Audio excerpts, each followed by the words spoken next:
never know. Just like you never know what you're going to get when you fire up an episode of the What the Fanboy podcast. I This disagree. is true. I know exactly what people are going to Who's get. that voice from the ether? It's the ghost. It's a ghost. It's the ghost of Sifty Sam. Oh, that's right. Welcome back, fanboys and fangirls, to another episode of the What the Fanboy Show. Today we are here. Luke and I are here in the studio.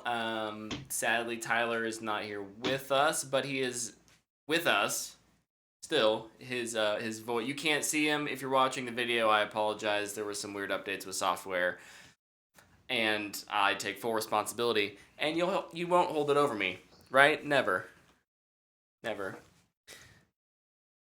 Tyler's now not going to talk and pretend like he's not here, isn't he? No, I'm talking in the chat. Sorry, I had to send a message to let the people know I'm here. No, okay. I'm not mad at all. That means I can drink my adult beverage in peace. It's like a radio show, you know. Tyler's calling in, working abroad. Hey, first time caller, long time listener. Very long time listener. I love it. No, I am. I'm glad you're here, even if you're not here via video. We have lots to talk about today. Tyler,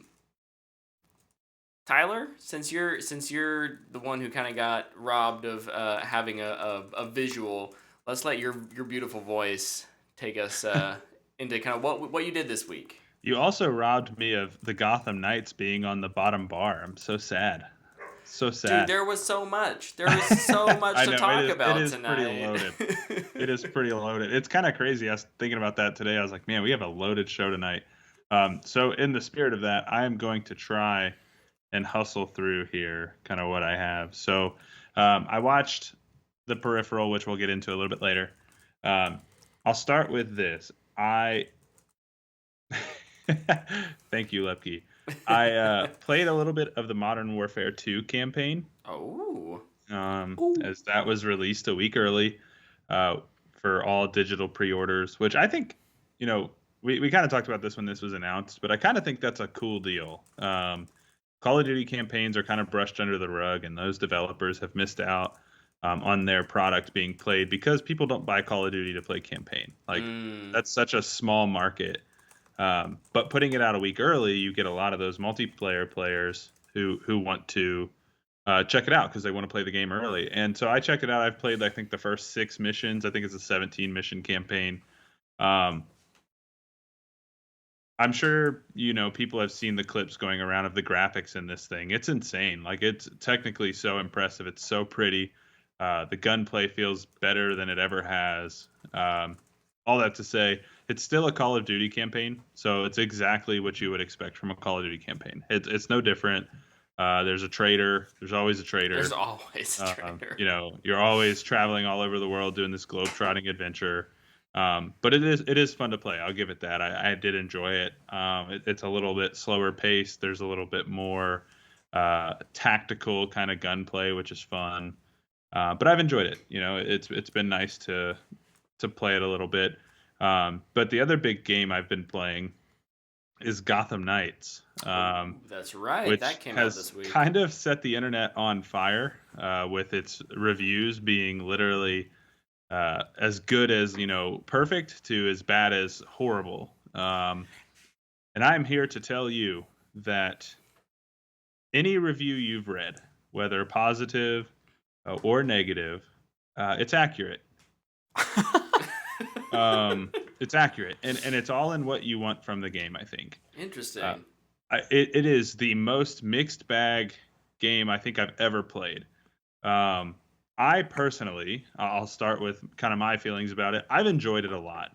I love the Bat family. I think the Bat family is something that has not been explored enough in other mediums. Mm-hmm. And so it's just really nice to get to play as all the other characters. I think the story with the Court of Owls is, while I'm not super far into the Court of Owls stuff, because it does take a while to get there. Yeah. It is interesting. It's really good. There's kind of a 2-villain thing going on, which it's revealed very early on. The League of Shadows is at play as well, which makes perfect sense for the Court of Owls to kind of be in the mix because, secret society, a league that wants to level cities to get rid of stuff like that. So it's kind of all like coming to a head in this kind of war situation in Gotham. It's pretty fun. I like it. I Um, like the sound of it. Let me put it that way. I think that yeah, it's sounds really to where I'm interesting. at, and I've heard the last mission is not good, which is really disappointing. That's a bummer. To where I'm at, it's really fun, and I think the story is really interesting. One of the things they've done a really good job with is when you're kind of you think of Batman games and you think of Arkham and you think of, Rocksteady's combat system. This game is not an Arkham game. Don't go into it believing that it is. I think that's important because it is a very different style of game than the Arkham games.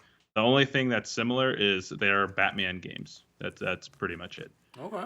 But like you'll go into a new area, like for the court, like you find the court's hideout and you're kind of like sneaking through this building and you're finding these clues and you're starting to put together like, okay, what am I about to run into? It does a good job of creating this sense of suspense when you're doing investigations and stuff. It's really fun. I know probably the question that everybody would want to ask is how do the characters feel? Do they feel unique to themselves, things like that? I'd say largely yes. Obviously, you have a ranged attack and you have a melee attack. That's what you're gonna get. Everybody's is different. Everybody's functions differently. Like I play Red Hood a lot. He's probably my favorite.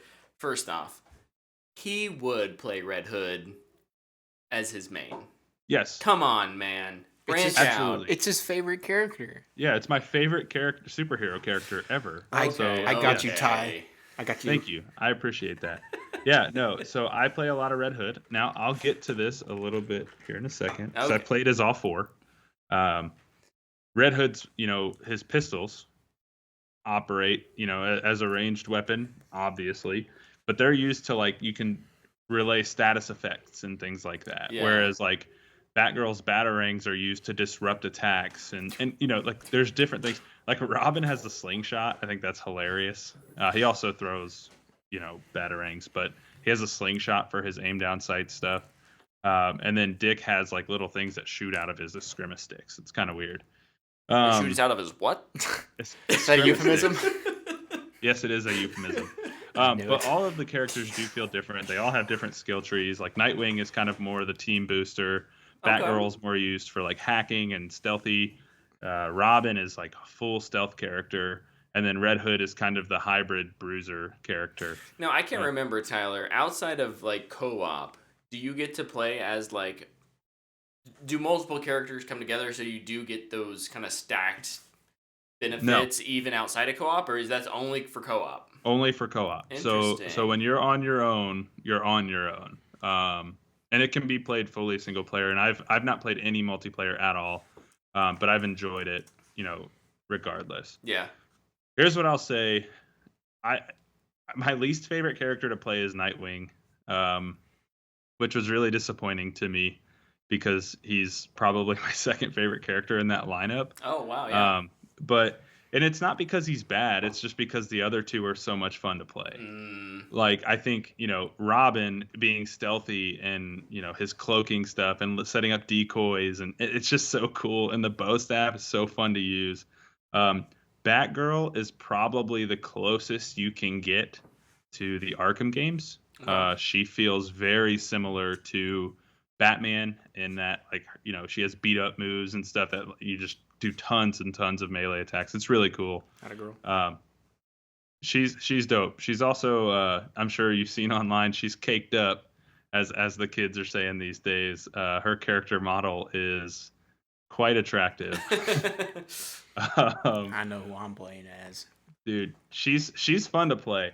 They do kind of have, and this will be the last thing I get into, the UI is kind of all over the map. I've heard, people say it's bad. It just reminds me of a Ubisoft game. Just keep that in mind. But they have a mod system and an armor crafting system, similar in a way to Destiny, which is really kind of weird. It doesn't feel tacked on, but it definitely feels a little out of place. You're constantly crafting new gear, but that's how you get your suits. So you do have to craft all the different suits. Do you have power level and stuff too? There is power level, yeah. Yep, it's interesting. Okay. Yeah. It's weird. That's what we need in a. Yeah, it's really weird. I don't know how I feel about it. Like, it's cool to craft the suits. Like, I don't mind that, Mm-hmm. and it's cool to have like I have a set of pistols called Owl Busters. They're Okay. just used for when I fight the court, like when I'm doing court specific missions. Or if I'm going to fight Mister Freeze and his gang, I'll take my fire based weapon damage. And so basically, it's like match game in Destiny. Like, you want to Yeah. match your damages to what you're fighting to make it easier. Because I've seen people say like characters are like too tanky, too beefy. Like, Mm-hmm. if you match your damage types, it's not bad. It's like 5 hits per person. So, but no, all in all, it's really fun. I think it's a pretty good game. I'm enjoying it. I've dumped about 17 hours in it so far. Nice. That's I awesome. took Friday off and was able to get a decent bit in. So, but no, it's really fun, man. I'm having a lot of fun with it. I look forward to finishing it. Hopefully, before Call of Duty comes Yeah. out this weekend, so I can talk about it a little bit So you can more. really dive into that next week. Yeah. Real Yep. quick, over in the chat, Nick, Game Lord Master, says Tyler is Red Hood, Luke equals Batgirl, and Brett equals Robin. Are we all good with that? Do we agree? What's the More Guessing context who was we would not play. given. I think that's just who we would play. And agree with mine, I guess. I think Batgirl's over the last couple years, I think she's become the most interesting character out of those four. And she's the one I would play as first once I eventually get it. see, I think I would gravitate towards Batgirl, but based on what Tyler is saying about Robin, I would be very much interested in. I may play Robin first. So good observations, Game Lord Yeah, Master. the last character, like when I'm picking a character for a mission, Nightwing is the last character I think about. Yeah. It's Batgirl, Robin, and Red Hood for me. Yeah. And I think part of that comes from I've played as Nightwing in other games, Mm-hmm. so like I don't know. Mm-hmm. I'd rather play other characters. Like, you've played as Batgirl, but not this Batgirl. Yeah. Yeah. Fair enough. So, Fair enough. but All no, right. it's good. I won't give it a rating until I beat it though. That's fair. This is just impressions. Yep. What else you got? Other than that, I'll wait for the peripheral. Okay. Well, we can. There's no reason we can't hop into Peripheral right now. This is the new Amazon Prime kind of, I don't know, sci-fi blockbuster. I mean, it's kind of Sci-fi suspense. the tentpole show right now. Since Rings of Power is completed its first season. They dropped the first 2 episodes. Mm-hmm. They're Thursdays, right, or Fridays? Fridays.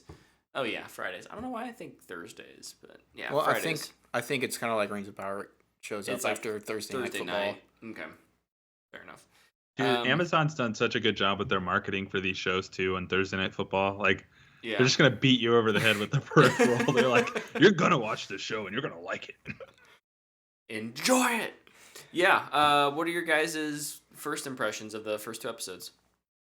I really enjoyed what I was given. For context, for people that don't know what it is, I'd say it's like a mixture of Ready Player One with Inception, kind of. Yeah, I was gonna say it's got almost a little bit of a Westworld feel too, and I think that's Same probably people. It's the same creators, Yeah. so And it's based on a book. I don't know. Maybe Tyler will check out the book. I'll talk about the book when I get there. Nice. But yeah, I'm really digging it. There's a lot of mystery with it. I like all the characters. I'm a huge fan of Jack Rayner, who I was introduced to in Transformers, the worst Transformers movie. I don't even remember what that one's called. It's the only one that I actually don't like. The dinosaur one. What's it called? Age of Extinction. Age of Extinction. He's a race car driver. Ooh. However, I was reintroduced to him in Sing Street, and he's freaking incredible in that movie. Yeah. I think more people would know him from Midsummer, Yes. Yeah, he was in Midsummer. which I haven't seen, Good movie. Creepy movie. but I am a big fan of his. And I love the world they're giving us. I think it's super intriguing. Mm-hmm.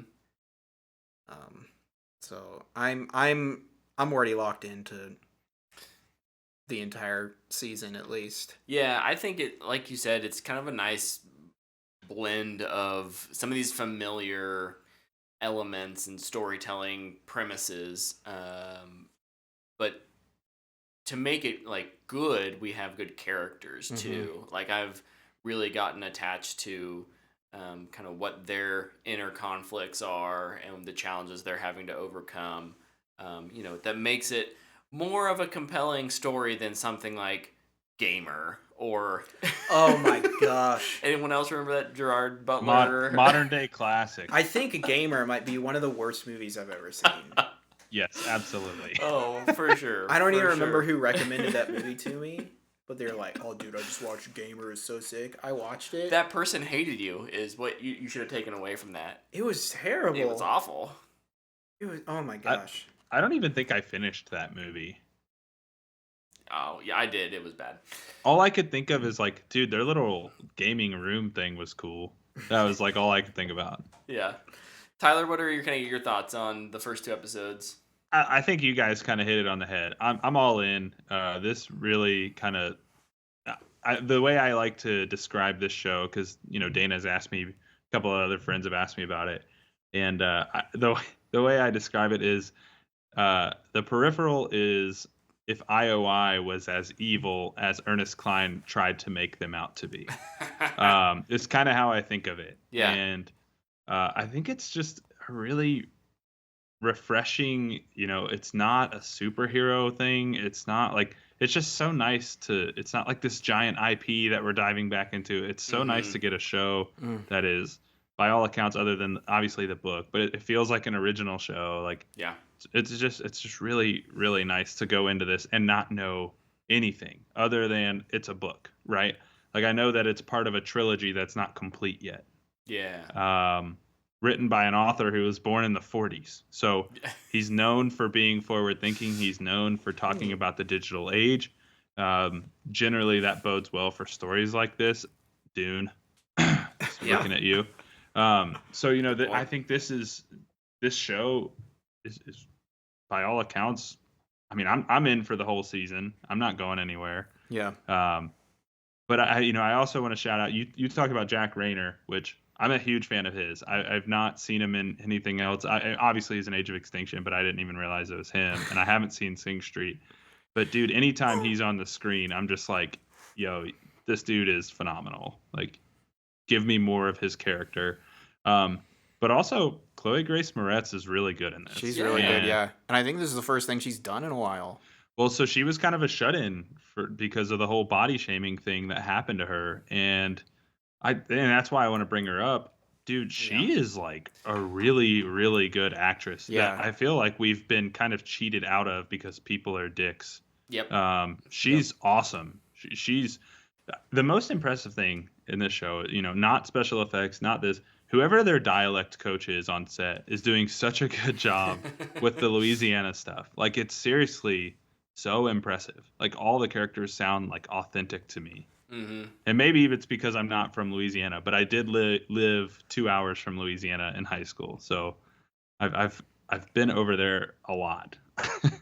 But no, I just Chloe Grace Moretz deserves some flowers so far, and I look forward to seeing more. Yeah, I echo that. I think I agree, yes. she acts with a great range of subtlety. Mm-hmm.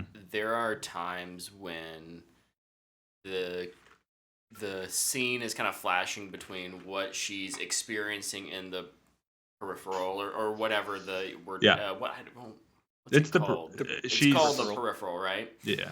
Well, kind of. Yeah. That's what she's embodying is the peripheral. Right. But what she's experiencing in there, we can see her visually, what kind of she's going through. But then it cuts back to just her eyes closed. It's like a close up of her face and how she's showing emotion. The surgery scene is really good. Was so good. Gosh. The other scene that stands out to me too, in that regard, is when Wilf and gosh, what's his name? Hold on. The dude in London. Is his name Jasper? I don't know. But Wilf is talking to the dude, and I'm terrible with names. Flynn's peripheral sitting on the bench, Mm-hmm. and they had just kind of revealed what they do when they're out of the headset. Yeah. And Chloe Grace Moretz is basically a robot in that scene, and it's so phenomenal. Like she does such a good job. She has no lines. Just like when they're in standby mode or whatever. Yeah. Yeah. It was so awesome. It's so freaking good. She's awesome. If you're not watching The Peripheral, I highly recommend it. Yep. Agreed. Something else I actually really appreciated too. This is a little thing, but like it's in like one point is in a little bit of the future. So like 2030 or whatever. Mm-hmm. Oh, like yes, from us. I really appreciated how the world wasn't like post-apocalyptic, but it wasn't super futuristic. It felt like a normal incline of, this people are becoming worse, but the technology is also starting to get better too at the same time. Mm-hmm. Like it felt like a natural progression. Yeah. Yeah, and like the only line I guess that would be apocalyptic is that bananas don't exist anymore. Yeah. And I was like, what? That's so sad. Freaking love bananas. I'm not a huge fan. Look, bananas, not to get off topic here, but bananas have like a 4-hour window where they're good. Otherwise, they're too ripe or they're not ripe enough. I'm picky. I'm very picky with my bananas. That's too bad. I like bananas a lot, and if you wait too long, you make some banana cake. Now that's fine. Yes, making banana bread is obviously a fine way to deal with bananas who have gone 1 hour past their expiration time. But no, I agree. I think the Peripheral is great. You should definitely be checking it out. We're all enjoying the show enough. I think we may do a little segment at the beginning of each episode. Yep. Maybe not 30 minutes. We'll see. We could maybe do 10 to 15. We could maybe do like a little 15-minute TV talk section to highlight what's new on the Peripheral this week. But all right, Luke, your turn, buddy. What'd you do this week? It's my turn. One thing that I did was I watched the best Halloween movie to watch around Halloween. More of a fall movie though, and that's The Ghost and Mr. Chicken. It's a booyah. It's a Don Knotts comedy. It's hilarious. And it also kind of freaked me out when I was a kid. I highly, highly, highly recommend people watch it.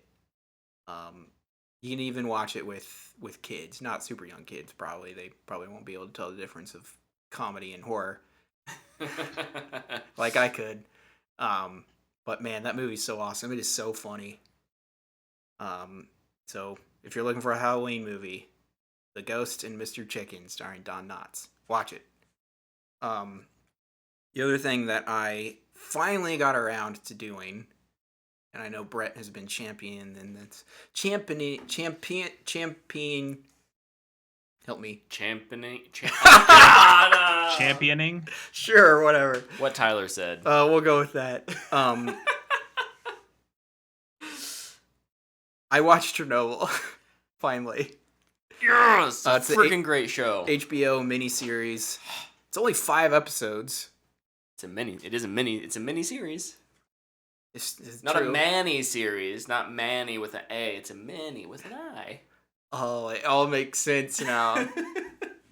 But no, obviously it's the story about Chernobyl and the nuclear fallout that happened there, and gosh, it's just heartbreaking to watch horrible things happen and the government just not care because they're concerned about their image. It's one of those shows where like nothing good can come out. Like maybe something good, like good TV can come out of it, but like it's gonna be bad, and it is, but it's so compelling and I love it. Gosh, it's so good. Their performance is amazing. The main 2 leads being Jared Harris and Stellan Skarsgård. Mm-hmm. They're so good, man. I think my favorite part was when Skarsgård, I can't even remember. He finds something out, and he gets on the phone, and he's just screaming at Gorbachev or whatever. He just smashes the phone. It was so awesome.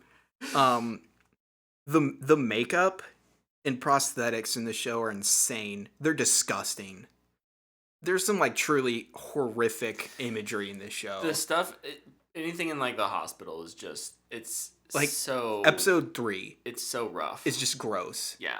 And then okay, this is more of an issue with just honestly the person in real life, the wife. Oh. It's like you're pregnant and you are looking at your deformed, disgusting looking dying husband, and you don't think, oh man, maybe the doctors are right and I shouldn't be close to him. It was aggravating to see. It just aggravating. I was so mad. Gosh dang it, dude. There's something in there about true love, Luke. Why don't you love that child, man? Freaking A. Golly. But yeah, it's an amazing show.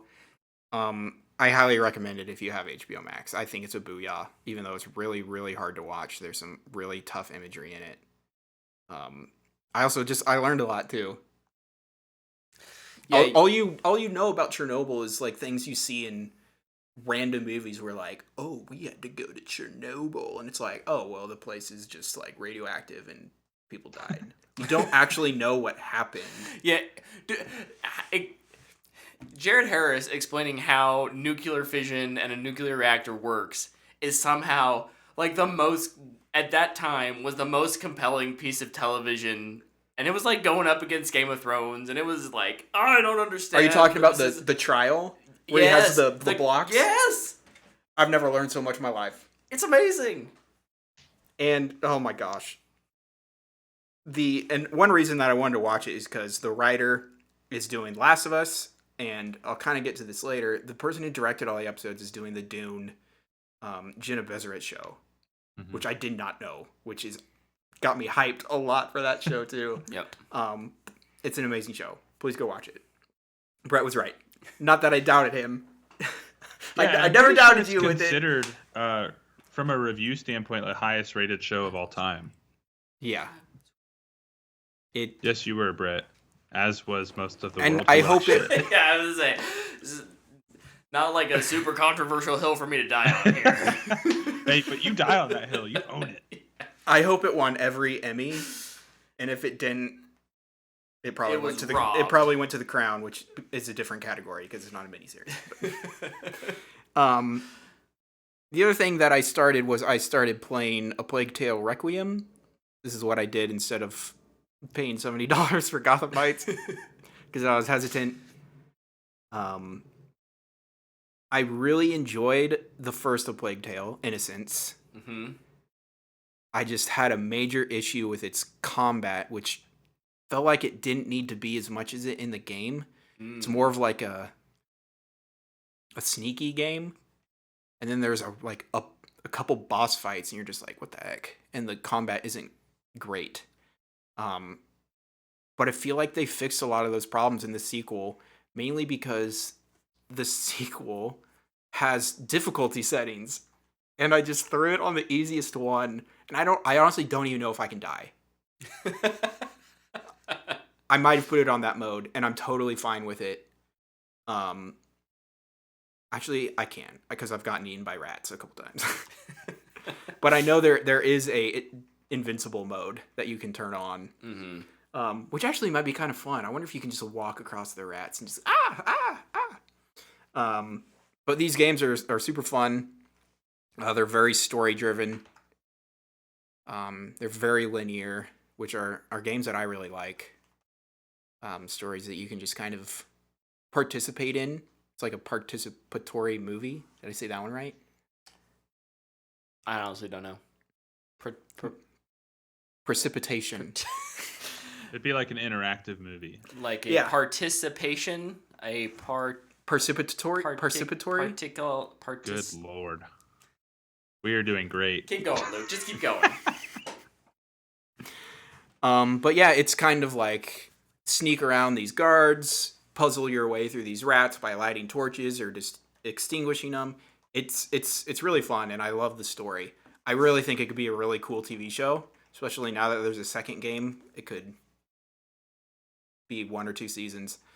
If you want an image for something that's happened, if you've seen the Suicide Squad, there's the part where all the rats show up. Imagine that, except they're all trying to kill you and they destroy an entire city. It was awesome.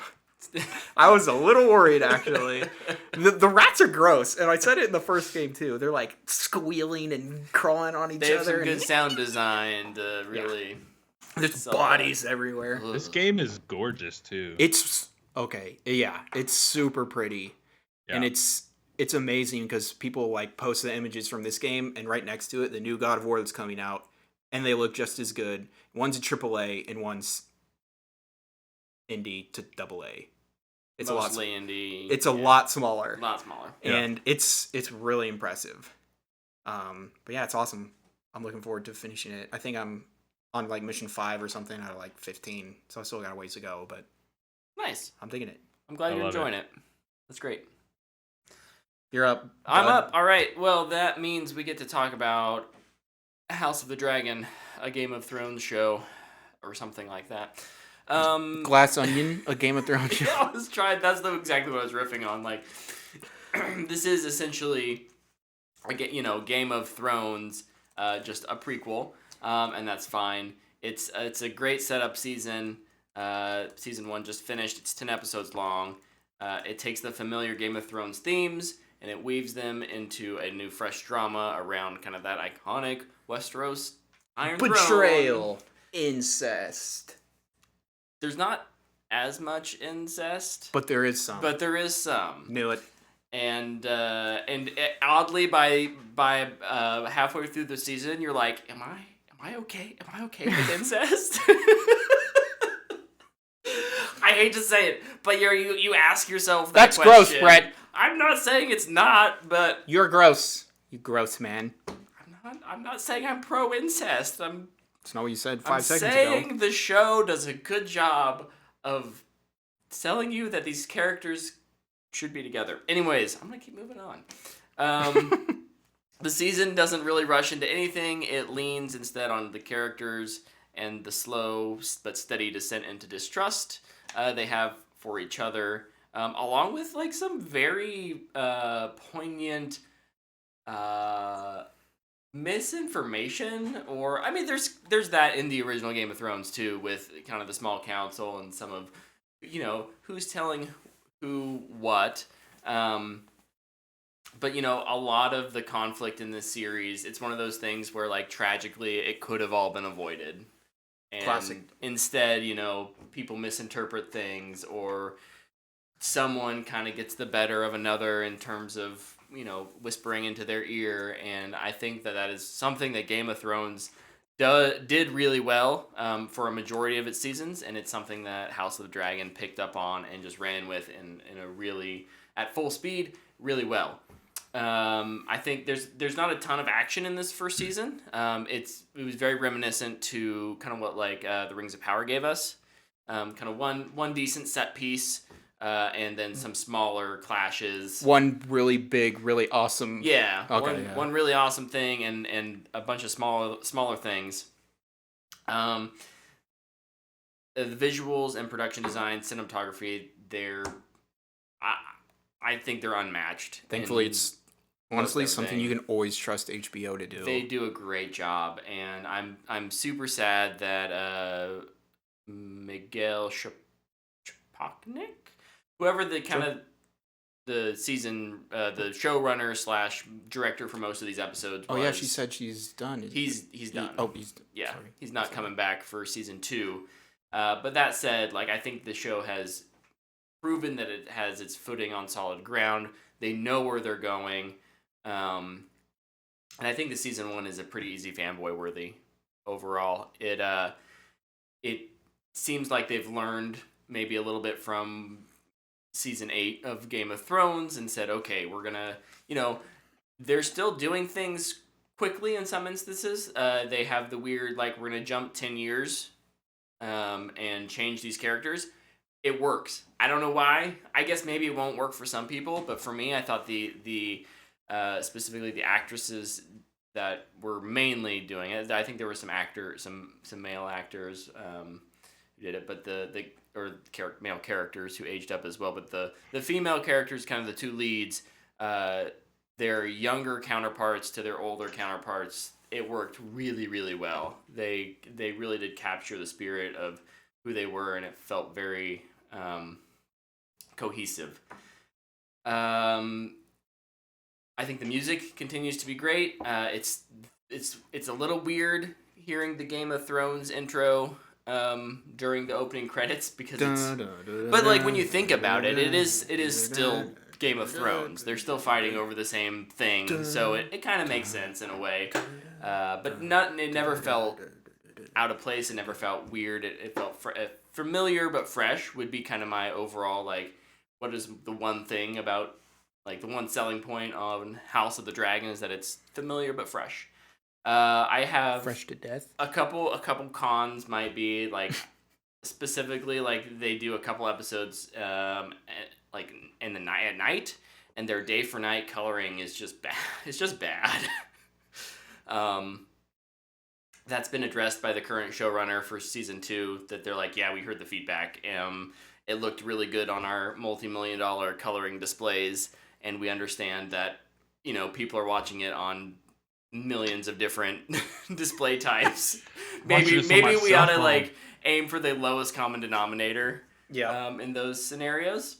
So hopefully that's something that's addressed. I do think also that the season finale, it ends on a kind of a pretty big cliffhanger. There's a little moment of excitement, and then there's like a cliffhanger. And I felt like it came pretty quick, and that may just be a pacing issue for the last episode specifically. But we don't get a lot of closure for most of the characters. It is very much a cliffhanger of, like, Jon Snow's dead. We're starting the main conflict in 2 years, or whenever, you know, when season 2 comes out. So, was it as bad? Was it like that? How it's like when Jon Snow dies and everybody's like, man, what the heck? I don't think so. No, I wouldn't say that. Or is it more forgiving? It definitely goes more the... It was like with Jon Snow, everybody was like, this is dumb. We all know he's going to come back. No, it's not like that. I think it tries to do kind of the Ned Stark thing. Where it's like, we're going to have a more or less unexpected death. So is it if it would have ended right when his head gets cut off? No. Because you have to see there is some fallout to that. So, but it is just like one scene. So, like, the conflict happens, someone dies, there's a 2-minute reaction. Somebody yells, OMG! And the bad guys yell, OMG! And it is essentially what is going to kick off the Dance of the Dragons, which is kind of the conflict between these two Targaryen households. You know what would be awesome? If you eventually get to season 4 of House of the Dragon, and there's the bad dragon and the good dragon, and they just literally have it like a breakdancing. Dude, there's like 12 dragons right now. And super hyped to see some like there's a little bit of like dragon battle stuff that happens in this season. It's not much, but again, I think it does a really good job, much like Lord of the Rings, in like, we've set up the world, name conflict coming next time. And I know some people might think that's like kind of cheap. Why don't you just give us the main conflict now? Well, we have to show you why these people are in conflict, which I think it does way better than Lord of the Rings at doing it. You know, why are people really engaged in this conflict? Why does it matter? And that's something Game of Thrones has always done really well, because it's not afraid to kill people, essentially, is what it comes down to. And not that Lord of the Rings needs to have deaths every other episode or whatever, but but I do think that is something that Game of Thrones and House of the Dragon really do well, is character motivation and letting you know why characters are doing things. That's what Embracer Group's gonna do. They're gonna reboot Lord of the Rings. They're gonna have Frodo like go into Bree, dude, and then he's gonna get chopped in half, and everybody's gonna be like, no joke. If what? If Embracer or you know, Tolkien Estate want to ever do a first age, like the Silmarillion, like a proper, I don't have it up there, like a proper Silmarillion series, people are gonna be like, they're just ripping off Game of Thrones. Like, no. Tolkien straight up, like, yeeted some fools out of existence. Maybe they should just turn it up to 11 and people would be like, man, Game of Thrones is weak. Yeah. Game Lord Master over in the chat, I'm glad you enjoyed it. I kind of feel very similar. I think that Lord of the Rings could have benefited from some higher stakes, a few deaths. House of the Dragon needed more deaths as well. I think that's kind of a lot of the internet sentiment. At the same time, I thought it was refreshing that it wasn't a season full of death. So we'll get that in the next season, I think. But all right, that's all I did this week. It's a fanboy. That's a fanboy worthy. If I didn't say it already, You did. it's really, really, really, really good. I liked it a lot. Ow. Okay, A lot. we can move into some trailers. Luke, I know you've got a big old list over there. You want to run through them for us? Sure. I'll say on the dragons. Because dragons are cool. Dragons are awesome. They really are. We got a clip. I didn't even know this until Tyler texted us today, and I'm kind of mad that Twitter didn't let me know what was going on. We got a clip and a trailer and a release date for the Dragon Prince Season 4. Let's go. It looks freaking awesome. Dude, it looks so good. Yeah. Everybody's aged up a little bit too. Mm-hmm. Ah. I do have a complaint, though. They did the thing where a couple breaks up off screen. Mm-hmm. Oh. Yeah. And it's always irritating. Maybe, yeah. Say, It's- like, maybe we get it in the first episode, but no, it's going to happen off screen. It irritates me every time. And I'll just accept it every time, even though I don't like it. It's a really easy character starting point. Yeah. Just think up of something new, please. Yeah. This trailer gets a big thumbs up. It's coming out next week. Hey, you at said? least they didn't kill her off November screen. 3rd, next Thursday. Let's go! Yep. I can't thumbs up from here, but I am thumbs upping this trailer. Yeah, big thumbs up from Luke. Agreed. All right, what's next? Next, I'll just stick in Netflix world for a little bit, I guess. Let's do it. All Quiet on the Western Front. Thumbs up from me. I'm Big in. thumbs up. Big The second thumbs trailer up. for this. Second trailer, yeah. I'm gonna cry watching this. Yeah, man. Yes. Yeah, this is gonna suck. This is going to be brutal. If it's good. Netflix does have a reputation of making bad movies, but they also have made some really good ones. A few. They're It due, made they're Luke's due for a favorite hit, Army of right? the Dead. Yeah. They are due for one. Maybe this will be their Power of the Dog this year. Or maybe they're getting somewhere and they'll be able to put out a few that are good. Have you guys seen the original? No. We should watch that together. But it will spoil it. Okay, Luke. Spoilers, World War I sucked. And lots of people died. It was a horrible thing. At least that's what I got from the trailer. That's what I've gotten from A, the trailer, and B, history books. So Yeah. and some museums. Yeah. Oh, not fun interjection, but just random interjection here. Everyone should go to more museums. Yes. They're a Agreed. they're a great place to learn more, and you can trust them much more than the internet. Also, Generally, I mean, make sure that they're like a legit museum and not make a trip to Washington, D.C. and go to all the Smithsonians because they are free to go to. Yeah, like that's a great, public asset that, granted, getting to DC may not be easy for everyone, understandably, but The Air and you can. Space Museum and the... it's fantastic. Oh, what's the one with the animals? The The Museum of Natural History? Histories? Yes. So awesome. Incredible. Also, if you're in the Kansas area, you should go to the Cosmosphere as an adult. Yes, you should. Not just on a field trip. Because it's awesome. It's Yeah, I went last summer.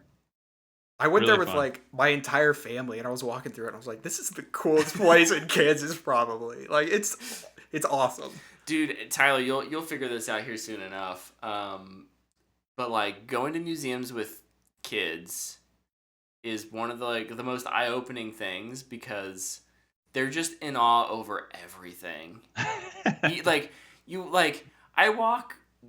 In Wichita, we have a skeleton of a T-Rex, and like, to me now as an adult, I don't think about it as a big deal, but like, my daughter saw that and it was just like jaw on the floor. It's so cool. So like, do it as a kid, and then, or take your kids and do it as an adult. Yeah, because JT, you'll learn they even are more. free. Yeah, and you can see where we filmed our movie. Yes, At the museum in we Wichita. we did film a little bit of downtown, our Take 36 competition. Boo, boo, boo, boo, boo, boo. All right, Luke, next trailer. Next trailer, 1899. Anybody Yes. else watch Yes, this? the thumbs freaking up. This looks crazy. Yeah, thumbs up. Have you for seen sure. Dark, Luke? I haven't. It's been in. You should check it out. It's one of the 300 things on my next Netflix list. Right. Yeah. I might have to bump it up. I got so many things I keep a bump. I watched the first 2 seasons of Dark. I watched the first season and I really a liked while it. back. Yeah, it's really good. Yeah. Yeah, this looks really cool. Yeah, from the creators of Dark. So. Plus, it's in the enclosed ship. Weird things going on. Hey, I'm here for it. Dude, it looks, yeah. We're getting freaky. It's got some like Control Not in a fun vibes way. to me. For me, I don't know. Don't know why, but I'm Control before control. Yeah. That's right. The last Netflix thing I have was for The Crown season 5 had their full trailer. I did not watch this. And I'm so excited for season 5 of The Crown, man. I'm happy that Luke has found like a new show that he's just absolutely in love with. Dude, it's so good. Like, just as a show standpoint, and then it like low-key like makes me whatever a royal family interested person is. Mhm. What are those people called? I don't know. You and Dana need to discuss the Crown because Can she's we watching just it right whine about freaking Prince, now King Charles? King Charles. Ugh, what a loser. Can't Yeah, stand you that guy guy. could talk all day about it. Dana's my loving that gosh. show. This show is so good. I really, really recommend people watch it. And season 5 is going into Princess Diana and Charles's divorce, and I imagine her death. It's gonna be good. It's gonna be good. Bring on the drama. I'd say that won't have any drama at all in it. I love it. Man, it could be on TNT because they know drama. Oh. A trailer that I honestly wasn't expecting. We got the trailer for Creed 3. Yes. Big thumbs up over here. Let's go. Michael B. Jordan's directorial debut. And it looks good. Yeah. It does It look looks good. really good. Yep. Yeah, it was I had seen it, and then we went to go see Black Adam, obviously, and the trailer played there in front of that movie, and Stephanie was like, Creed 3? Why have I not like heard of any of these? And I was like, girl, we gotta watch these. We're gonna She hasn't watched one. She hasn't watched 1 or 2. Oh So man, you know what Yeah. we know what we're doing in the next couple weeks. that's awesome. If you've not seen Creed, highly recommend those movies. Yeah, so good. Mm. So Thumbs up good. from me. Yeah, this one got my blood pumping, this Yeah. trailer, so let's go! Looks super good. Huge thumbs up. Best And then- trailer with Jonathan Majors recently released. Oh my gosh. Okay. I agree. Good. Also, it was Jonathan Good. Majors week apparently I'm this so week. happy. Yeah, the last trailer that I've written down, and this was really the big one of the week. Ant-Man and the Wasp: Quantumania dropped today. The trailer. I wish you guys could see me. I wish I was on the screen. I really do. This trailer sucks. I hated this trailer. I did not think this looked good at all. Boy, I'm not super high on it either. I'm not either. It looks terrible. Like, All I could think of was like, this is like It looked like a Guardians of the Galaxy movie to me. but like- everything has the same visual language now. just green screen garbage. Yup. Ugh. It like to me it reminded me of Guardians of the Galaxy, but it's not directed by James Gunn. Yeah. Mm. And all the scenes look like the Illuminati scenes. I think Like, it just looks terrible. I It think- doesn't look good at all. Yeah, and part of me is like, I mean, what's the what's the marketing thing here? Because they just dropped it mid-morning on a Monday. It wasn't tied into any kind of like big event. Usually they'll do one of these kind of things on like now I guess like tonight's not like a super crazy Monday night game, but well, they would use the trailer to get people to watch the game. yeah, Mm-hmm. that's fair. But yeah, like I just didn't feel like anything visually that they showed was interesting, and that could be simply what they, that may not be a great representation of the film. Let's just be clear about that. Like, It is the first this is trailer. the first trailer. It's cut by a trailer house, not necessarily, it's not the team that's editing the movie. Right. But I will say I'm not impressed by this first viewing, and they're gonna have to do probably a little bit more legwork to get me more interested in it. Already my interest since in Phase 4 has been abysmal, and my interest in Phase 5 unfortunately is not starting in a great place apparently. No. The only movie that looks like it has its own identity is Black Panther. Yeah. Yeah. Like, and that's what I think is bothering me so much about what Marvel's done lately, is everything looks the same. This looks like Thor. This looks like Doctor Strange. I think now Ant-Man's gonna look that way. They've kind of worked themselves into a corner here.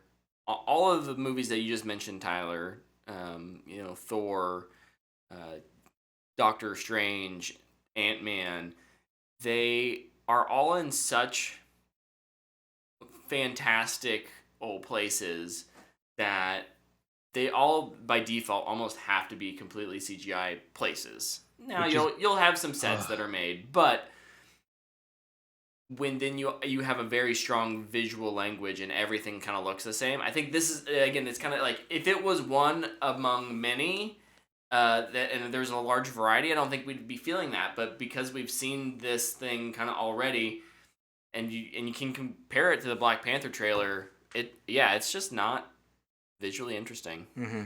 So I'm gonna kind of switch to the other Disney thing. Okay. Which is Star Wars. Because I think Star Wars has kind of had a similar problem with how it looks visually. Sure. And then now you have Andor. And it is the best thing so far that Star Wars has put out in their live action shows. Mainly because, first of all, it's written really good. Interesting characters. But they're not filming it in the volume. Yep. Yeah. And it looks so good. That show is amazing, and it stands out so much compared to the other Star Wars stuff. I do want to, real quick on the volume, we hate on it a lot, but there are certain use cases where it's great. Oh, yeah. The Batman used it, House of the Dragon used it, and you would never know. Did you hear what... But because they have a distinct visual language and not just the same thing that they do for everything else. Did you hear what Greg Fraser said? Oh, what did So Greg Fraser he say? was DP on The Batman and for The Mandalorian. Mm-hmm. So he's been around the volume, and he said something like, I think it only works if you're working with the volume in dusk or sunset scenes. Like, if you're filming, a midday shot or, a night shot, it just doesn't look good. I can believe that. I can believe that would look better. And the stuff that was for the volume in the Batman was the rooftop scenes in the evening. Yeah.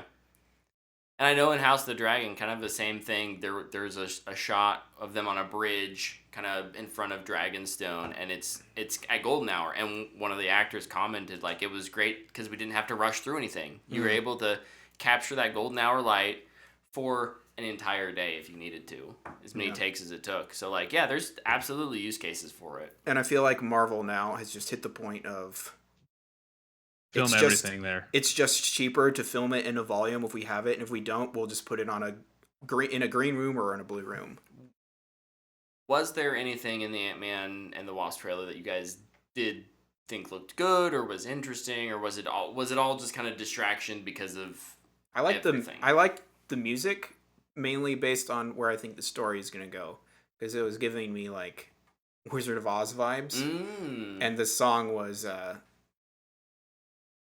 my gosh, I can't remember his name. It was Goodbye Yellow Brick Road. Oh. Oh my gosh, this is I'm not a music person. Don't look at me. Yeah, I don't Rocket know that Man. song. Tyler, was there anything that you thought? Elton John. Oh my gosh. So like, That's so embarrassing. yes, there is, but I don't think it's because of this trailer. It's Kang. I'm Sure. interested in Kang. I want to see more of Jonathan Majors' character, but I think my interest in him more comes from A, it's Jonathan Majors, and B, I really liked his appearance in Loki. Yeah.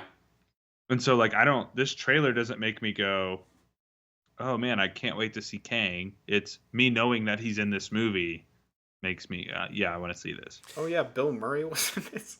Yeah, Oh, Bill- yeah. That caught me Yeah, by a surprise. Weird cameo there. Wasn't expecting that. Yeah, Tyler, I just want to echo. I think that kind of even just the dialogue that Kang has with Ant-Man. You know, he seems to be a. I just think their interaction could be cool. What? Maybe a different kind of villain than what we're maybe typically used to in the MCU. These are cherry picked lines, so who knows? But Right. at least the trailer did give me some like, oh well, this could be interesting, kind of vibes. And I think Jonathan Majors, like you said, he's a fantastic actor, and B, just what he could do, the breadth that he can bring to the Kang character. I'm really intrigued. So this is one that we'll probably all go see on opening day, as much as we crap on all the trailers. But I will. Yeah. Overall, this was not a positive first showing for me. Yeah, I didn't like it. Yeah, I was pretty disappointed. I finished the trailer and I was just like, oh. Yeah, I was like, that's it. Oh, I guess I know what I'm doing for my wife's birthday, but that's just because that's when it comes out. When does it come out? February? February 17th. Birthday's the 18th. I do know that. If someone was to call me out on that, it's one day off. But anyways, It'll fall on that weekend. Luke, any other trailers? I didn't have any more trailers. Tyler, did you have any trailers? Nothing that's not gaming news. So. Well, we can move over into some gaming trailers, gaming news, and kind of cycle through our news section then. Cool. I'll kick it off. The big announcement in the gaming world of the week was Silent Hill.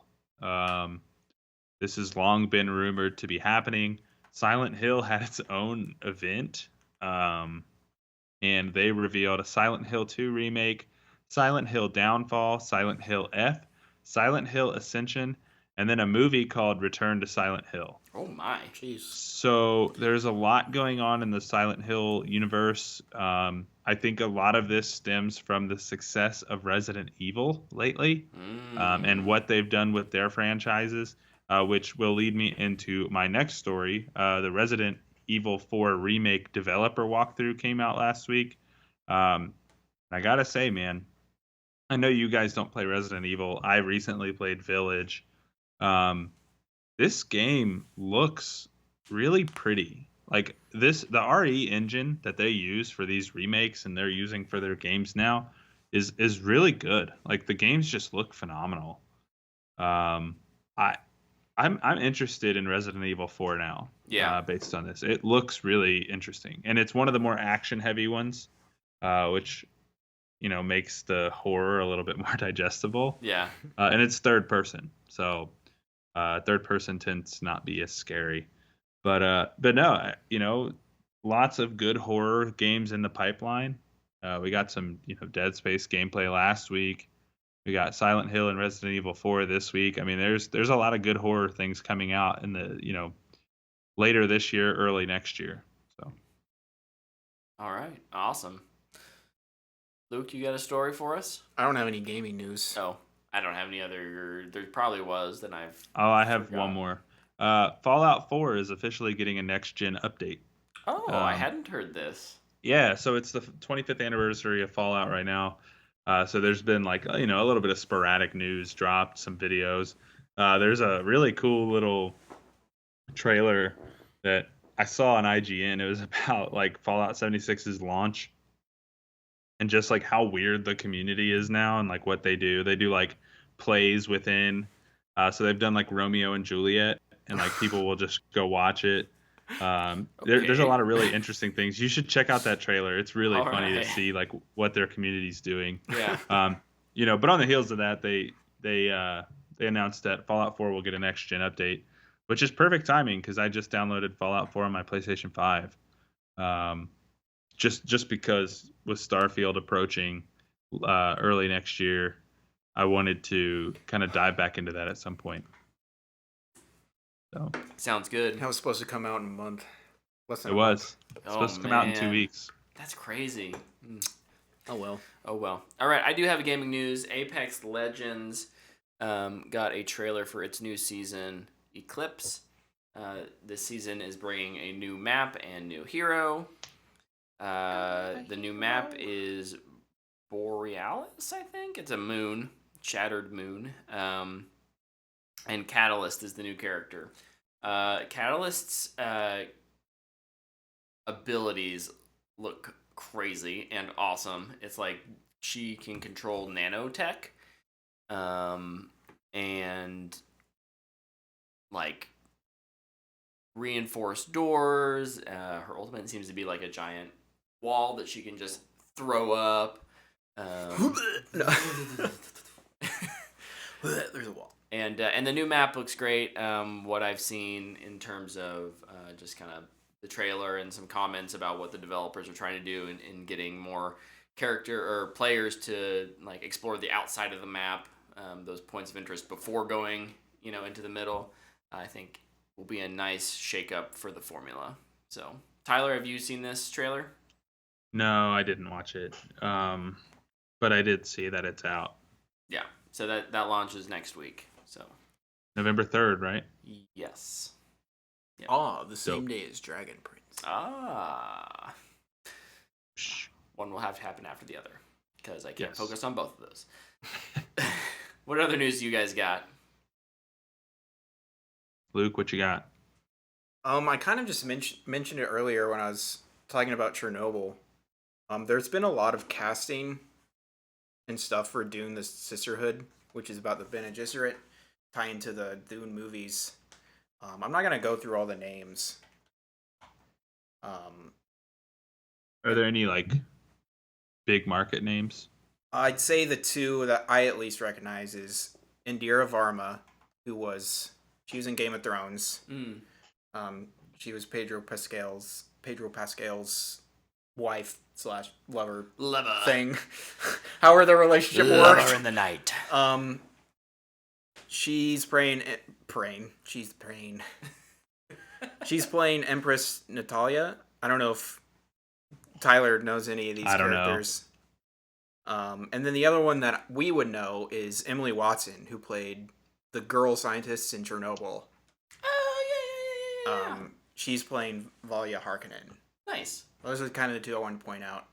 I think they're both fantastic actresses. It's also really cool to go on the IMDb page and just see a bunch of women. It's not a single man. It's nice. Sucking men. I mean, men are the worst. So Yeah. And then the part I didn't even know because I just saw it randomly, and the person who directed all of Chernobyl's doing this show, and it made my interest go whoosh, just shot way up, and I was already super interested. yeah. See, I was less interested than Luke, Now you're and more now interested. I'm probably still not as interested, but I'm interested. You're still trying to figure out or get past that there was a Dune Part 1. Look, not is just a this Dune is this part 0.5 or is this 1.5 or 2.5? Where does this even take place in the story? This would be 0.5. This is like They're doing it's a prequel? it's like 5,000 years before or something. I'm just kidding. This is gonna be fun. This is it. Dune Part 0.00. No dunes. This is pre-Dune. This is back when Dune was an This ocean. is Oh, I love it. This is an Oceans movie? This is Ocean. Oh, maybe Ocean Zero. Is this Ocean Zero? Yeah. It's the Ocean 8 prequel. Yep. And somehow a Game of Thrones sequel, all at the same time. Love it. I don't have any other news. I've been super... I mean, the one piece of news I do have is going to be attached to our Black Adam. Is a spoiler? So... Yeah, I have two other We'll stories. talk about Luke, that, what do you man. got? I've got some other things. Hit me with them. Another one that I have. This is so stupid, so we're gonna do it now. They're both. I'll put them into one because they're both stupid, and it has to do with Lord of the Rings. Embrace your group. Is that what they're called? I can't even remember. Yeah. Yes. No, dude, leave it there. That's important. Okay. Was this what was causing the static? No, I don't know. It's just a random... I think it came out of your Captain America Oh yeah. packaging. Yeah. He wants you to join the U.S. Army. Here, let me get a wide shot so you can see Cap. Anyway, Lord of the Rings. Sorry. They've been talking about two things that I think are so stupid, and one of those, Embrace Your Group has been talking about how now that since they have the rights, they want to turn Lord of the Rings into a Marvel-style universe, and that face that Brett is making is exactly what I'm thinking. It's so stupid, man. Like, I don't mind more Lord of the Rings stories, but man, not everything needs to be a Marvel-style universe. Let's try and innovate into something new. Yeah. I need these business people that are making these decisions to think like business people and not just copy what everybody else is doing. You'll make no difference in the world of your art if you just copy everybody else. Yeah, but their public holding shares will go up by 0.001%. And then they'll skyrocket down when it's dog water. True. Indeed. Yeah, no, this is along with the other Lord of the Rings thing, very disappointing news. How many this times, week. and we talked about this earlier, how many times are we going to have to watch companies try and copy who's doing it the best? You have DC, and you had the Dark Universe, whatever that nonsense was, and all these other groups trying to do what Marvel did, instead of just trying to do their own thing. Like, Just you can do shared stories. Find a story, tell that story. If it ends up overlapping with another thing, yeah, like Luke said, you can have shared stories without it being this big universe. In video game world, you have everybody trying to copy Destiny's live service game style. Yeah.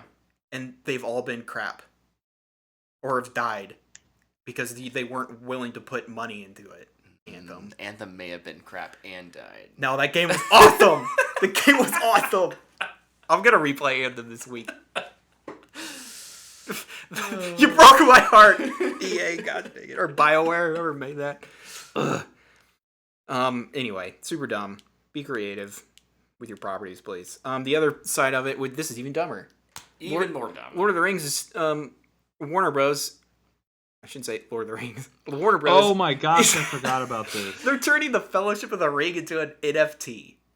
This is the stupidest thing in the world. Although, I gotta say, it did give us one of the best puns ever, which was non-fungible Tolkien. Thank you, Twitter, for giving me that one. NFTs are so dumb. Can we stop? Yeah, I think we collectively, in the I thought they were gaming dead. in the gaming world, we killed them, pretty much, and somehow NFTs have returned. Oh my gosh. Look, crypto people, take one for the team, take one for Tolkien, burn it all to the ground. Yeah, It don't do needs this. to die. Isn't there an NFL player who gets paid through NFTs? I don't know. There were a No, bunch most of them are through Bitcoin. There were a bunch of celebrities who are getting sued now for promoting these kind of things without Researching them? doing it maybe maliciously and not necessarily being like, yeah, I got paid for this. I agree, Game Lord Master. I like NFTs lefties. have their place. And that is in a dumpster on fire. 100% agree. Get them out of here. Yep. Okay. Let's get past the sad news, the bad news, and get into some... Do we have good news? Tell me, someone, dear God, tell me we I have have good one news. more bad story and then one Okay, what bad- I think is bad a good news story. first. This is good to some people, and bad to others. It depends who you are. And if you're more like probably us, you don't really care because it leads in, I guess, other bad news. Walter Hamada isn't at DC anymore. Black Adam was his last movie. Oh yeah, he gone. Yeah. He's gone. Lots of people love this. And I'd say most people actually just don't care because it's DC. Yeah. Yeah, It doesn't matter what DC does because Zaslav is just going to cut it anyway. Look, he was like trying to steer a ship that was already on a collision course with an iceberg, and the iceberg was bigger than the ship. look, Discovery was the iceberg, and Discovery was like, "You ain't, we're coming for you, baby." Yeah. It grew propellers of its own and was like, "I'm gonna chase down the Titanic." Sorry. Indeed. I'm in a weird mood tonight, but I'm enjoying it. I like it. I'm having fun. I know there are lots of people that are happy he's gone. They haven't liked his direction. It's fine, whatever. Yeah.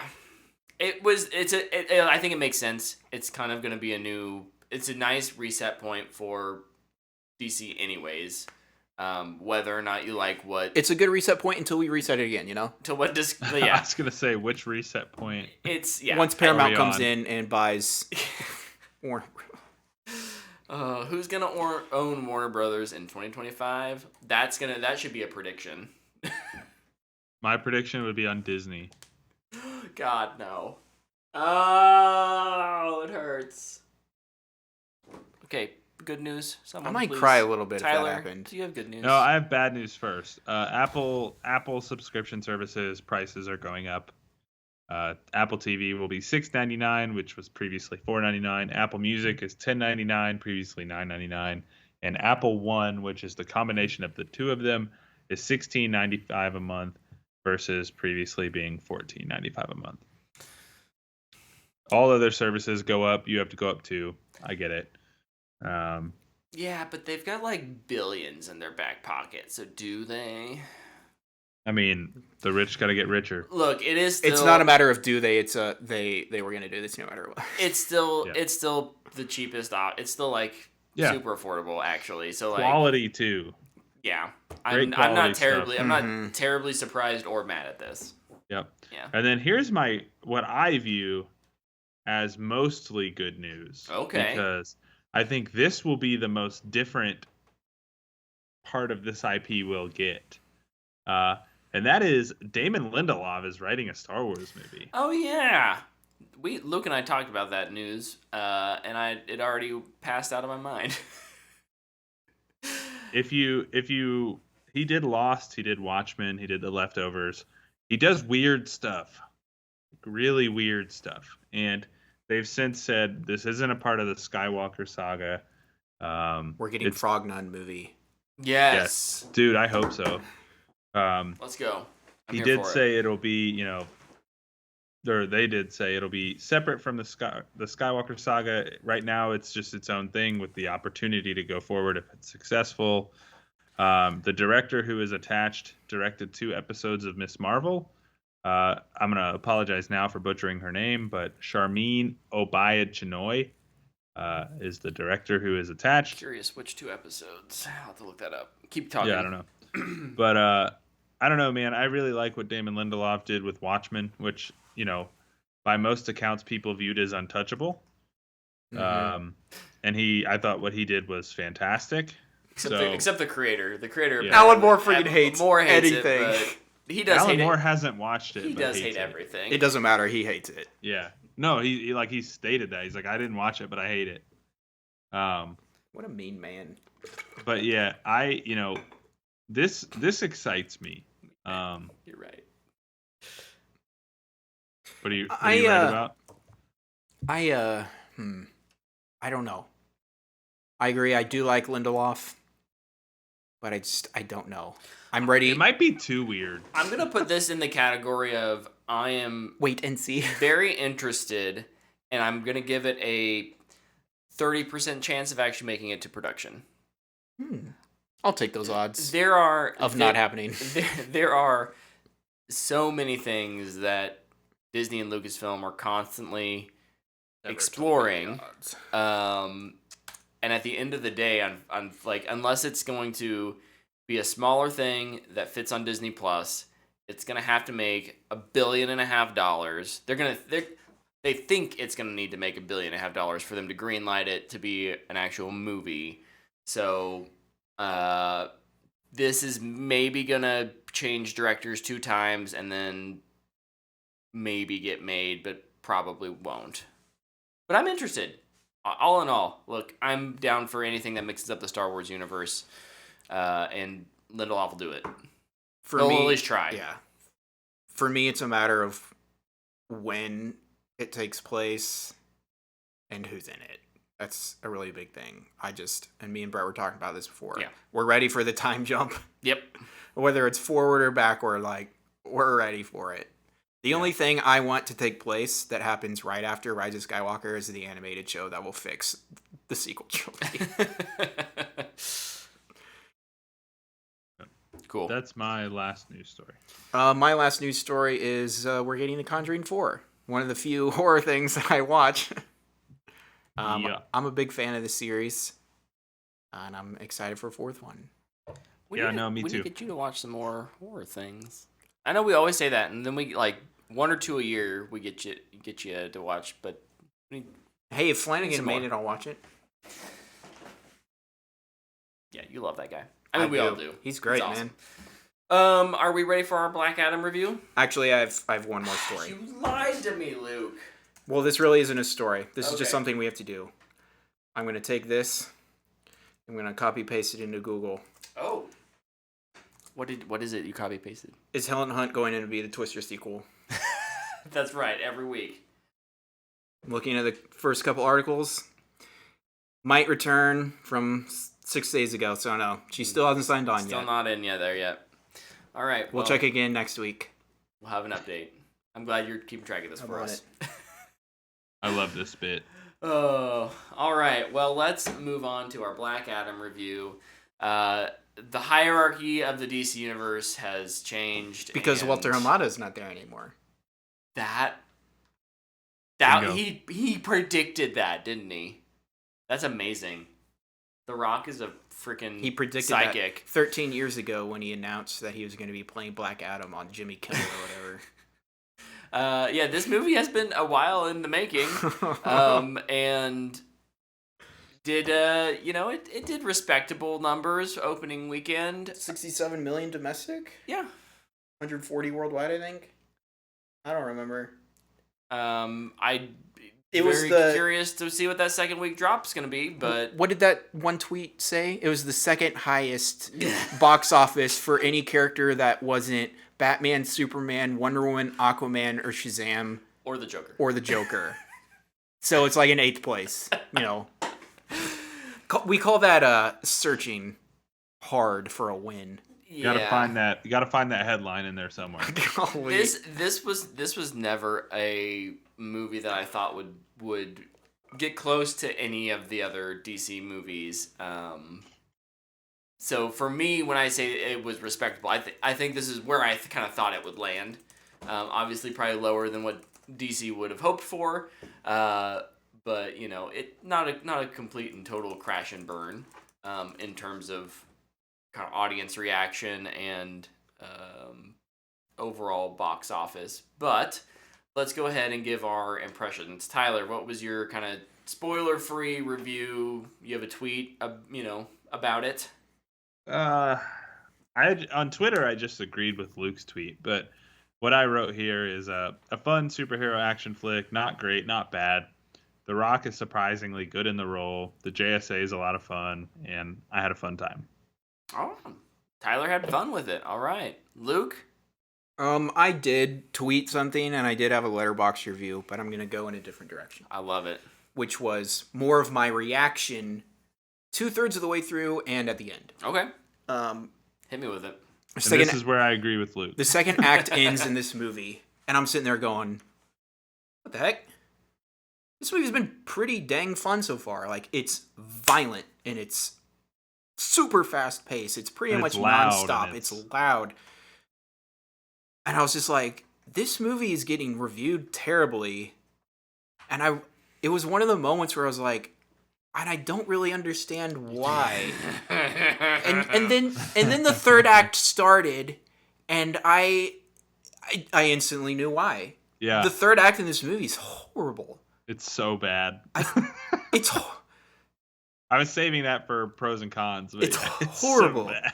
It was abysmal, and it felt like a different movie almost. Yep. It was so bad that just the third act that I was laughing so hard. The third act of this movie turned in it's so bad it's funny movie. Yeah. Oh, Luke and I were dying. Yeah, it was too much. Oh my gosh, I know the exact point where I let out the biggest lull I had, and I can't wait to talk about it. It's in spoilers. What are we waiting for? What are we waiting for? I don't think I wrote a tweet, but what I'll say is that the second act is kind of a bunch of dumb fun, but I didn't really enjoy the first or third act. The third act, not at all. I mean, not at all. Yeah, no, not at all. It was bad. It's hot garbage. The movie opens with a 10-minute exposition dump. Hold up. I kind of felt bad for the actor, the child actor who had to read that monologue, cuz boy, he must have not gotten any direction, or the director was just like, first take, that was good. Movie comes out tomorrow, read this. Look, it does nothing new, and it does nothing that's already been done in an interesting new way. And luckily, some of the characters in the second act are fun to watch. Mm-hmm. It's a straight to streaming. I don't recommend you go watch this in theater. There's no reason to watch this on the big screen, if at all. But if you want some dumb fun, it has some dumb fun moments. I'll say this. In the first two acts, excluding those first 10 minutes of just ongoing listening. Just went on forever. I think in those first two acts, the superheroes you get in the movie are entertaining. I thought Black Adam, Dwayne "The Rock" Johnson's Black Adam, was entertaining. And I didn't think he was just Dwayne "The Rock" Johnson in those first two acts of the movie. No, in fact, I would say like it's maybe the most restrained Dwayne "The Rock" Johnson. The most subdued performance of his career. Like, oddly a weird, like, it could be a pro, but it could also be a con, because it did kind of feel like, am I watching like The Rock from the Scorpion King? You gotta watch him act. But he's better than that. Like, you get to watch him act. Yeah. Which is nice. For sure. He's significant, but he does not have, and part of that's the character. He doesn't have that charm that you expect with The Rock. Mm-hmm. And it works for the movie, but it was kind of that one of those weird, like, oh, yeah. Do I like this? And then, am I into this? Yeah. A little. Just a little. And then I really enjoyed Hawkman and Dr. Fate too. I think those three were the best part of the movie. Yeah. Unfortunately, in the third act, I think The Rock turns into Dwayne Johnson. He just goes back to his normal "I'm the hero" self. You don't get as much as the other heroes, and the supporting cast outside of the superhero characters, JSA, the JSA and Black Adam, the rest of the characters, just these people in Kondak, they're terrible. They're awful. They're horrible. They're terrible. Yeah. Especially like throughout the whole thing, but like there's like a point to them in like the second act at least, and then the third act comes and you're just like, what? Why are we still following them? I literally have here written in my notes, condense the third act to make it just the fight. Yeah. And remove the side characters. Because first of all, it makes it shorter, which it's not a long movie as it is, but it might have helped just with that third act. And it's just not this awkward stuff that you keep cutting away to, and it's so poorly done. Yeah. And it makes no sense. Like, No sense at all. Brett gave his rating. I'm going to give mine. I give it a Matthew McConaughey. Yep. I agree with Tyler on Matthew McConaughey, but honestly, it's like teetering on straight to streaming. Yeah. Yeah, it's like close. honestly, if I didn't enjoy mainly the second act as much as I did, it would definitely be a straight to streaming. Yeah, I would agree. And like there's some great action scenes in the middle there that I think are genuinely really cool. There's a couple like combos, some characters that with powers that we haven't seen some of those combos before, and I think that's what makes maybe what would be like a kind of a visual mess of a fight scene, especially the stuff in how did you pronounce it? Kondak? Kondak.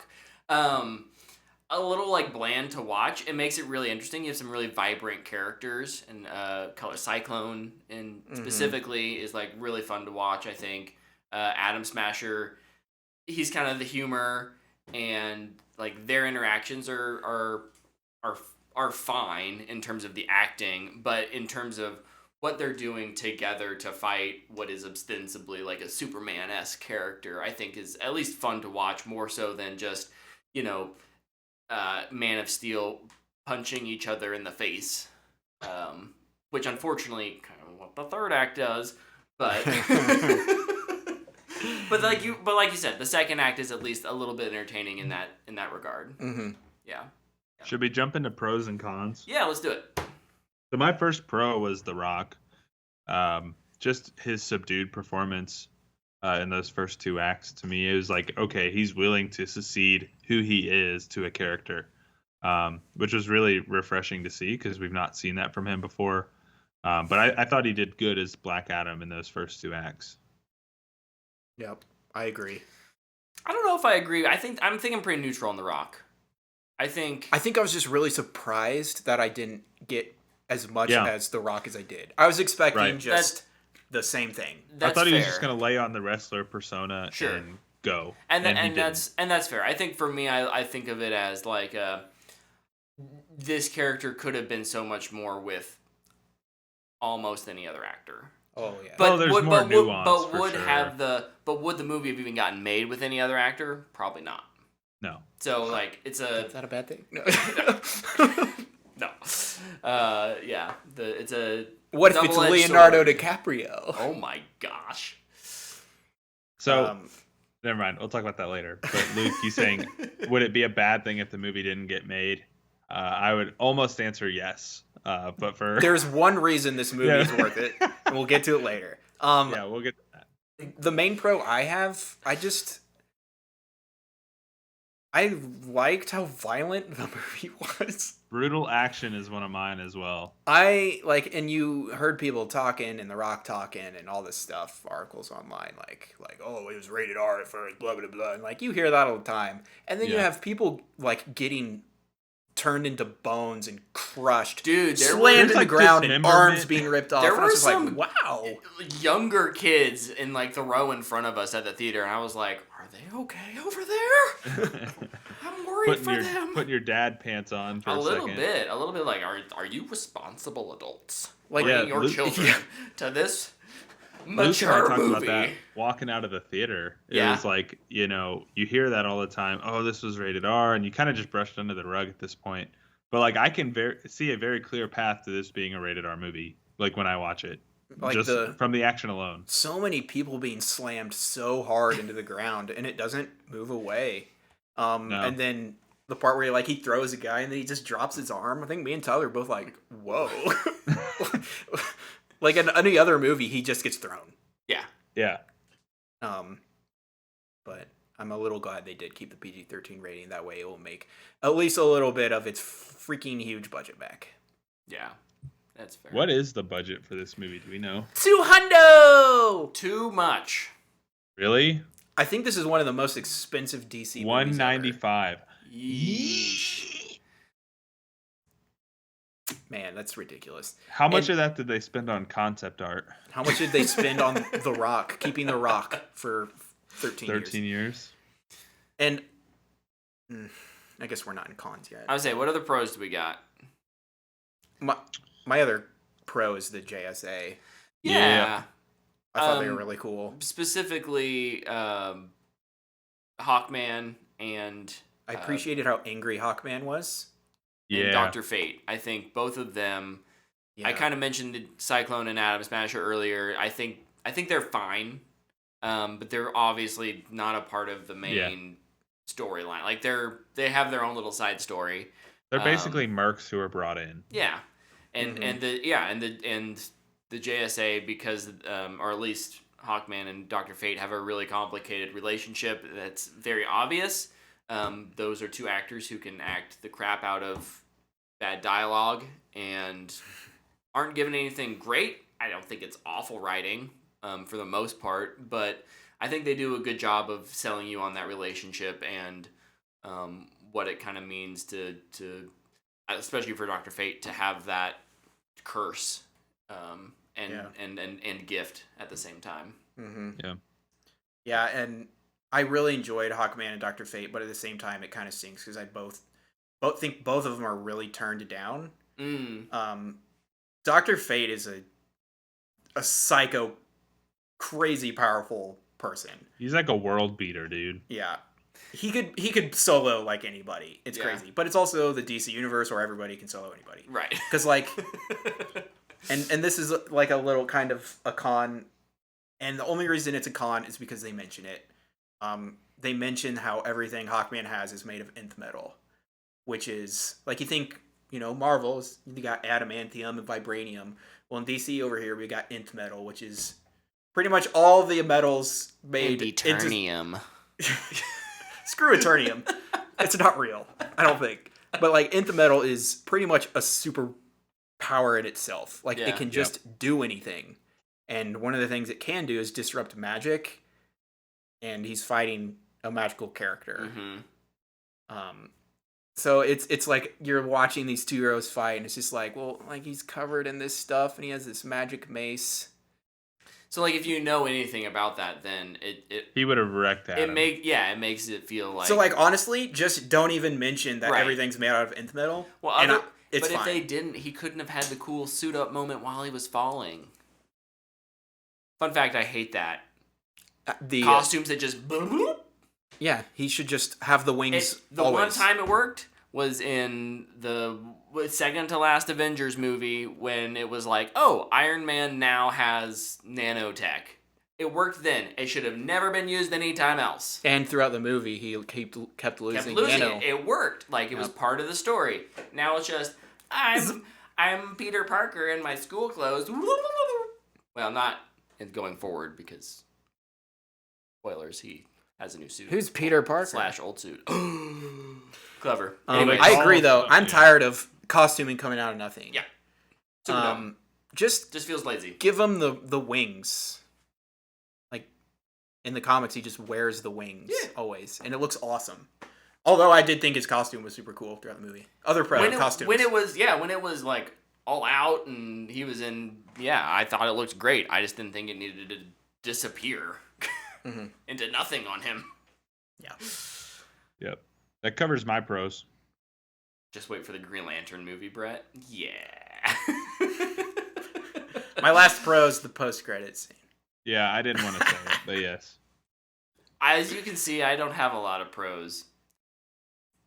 Just a hater, bro. It's okay. No. I think it's okay to hate this movie. like we already talked about. I did enjoy some things of it. We kind of covered that. So somebody could come up to me and they'd be like, "Dude, I freaking love Black Adam." I'd be like, "Okay, yeah, cool, yeah, I get it." Somebody come up to me and they'd be like, "That's the worst movie I've ever seen." I'd be like, "Yeah, okay, yeah, I get it." Dude, it's like my what I was saying about Gotham Knights earlier. Yeah. Like, the really positive reviews and the really negative reviews, like, they're all valid. If you hate it, I get it. If you love it, I get it. I'm right there with you on that, Luke.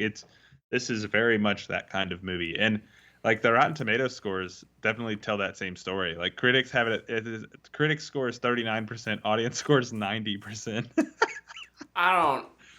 That's crazy. I have a legitimate do it for the fans. Belief that most audience members who like are kind of like, I didn't really enjoy that movie, don't go to Rotten Tomatoes. Like, if you hate the movie or you love the movie, you go and post your Rotten Tomatoes score. Mm-hmm. And that's why you end up with those huge disparities. Plus, and it's the same thing with IMDb, and it's really hard to trust an IMDb rating score because if you go look at them, probably half of them are 10s and the other half are 1s. Yeah. And then in the middle, you've got like 20 reviews, and it's like, what? Look at those reviews in the middle. Don't read the 10s and 1s. Read the reviews for 4s and. I almost have to treat it as a 1-2 scale, which is why why I love the 1-2 scale. It's I didn't like it and I did like it. It's just I feel like as a reviewer you need at least a little nuance. 1-2 scale. What do you give Black Adam? A 1. I give it a 2 because I enjoyed it. It's crazy. It's like a 2 out of 2. It's like what? Yeah. But it's like not that at all. It's like the most completely average superhero movie ever made. Yeah. All right. Should we go into cons? Yes. Let's do some cons. I said crazy deja vu, man. Woo! My first con is Act 3. The entire Act 3. All of it. Everything about it. All of it. I agree. It's not my number 1 though. I think my number 1 is probably your number 2. Or my number 2 is probably your number 1. I would say the antagonists. And I say antagonists because there's a whole plot line that the movie leads off with about this country being occupied, and it just disappears at the end of the first act, and then we have a whole new villain for the third act that's related to the first the prologue crap, and it's like that's what happens when you forget what movie you made when you're doing your reshoots. So like well, I thought 13 years to make, there could have been a really cool little thing there about colonization or occupation or whatever, and they just threw that out for they even talk CGI man punch CGI man. Yeah, and like throughout they're all like, we hate the Justice Society because you won't ever help us, and we love Black Adam because he's here to help. And then it's just completely ignored. It's like, nope, okay, never mind. It's fine. Even though the kid has Justice League posters everywhere in his room and clearly loves the Justice League. This movie is very self-aware. And he had Justice League comics. I have those same comics. No, my number 1 con, and it's mainly because it's throughout the entire movie, is the supporting cast. Mainly Mom and Skateboard. Terrible. And I don't like to just dump on child actors. Mainly because if they're given something bad, it's probably going to be bad. Yeah. But man, it was bad. It was so frustrating to watch them in the movie because they just have nothing well written for them, and I didn't feel like they were trying to give a good performance either. Well, and their performance added nothing. Sorry, I can't remember. I should look up his name. The character's name is Amon. I'm gonna call him Skateboard because he had the Skateboard boy Amon.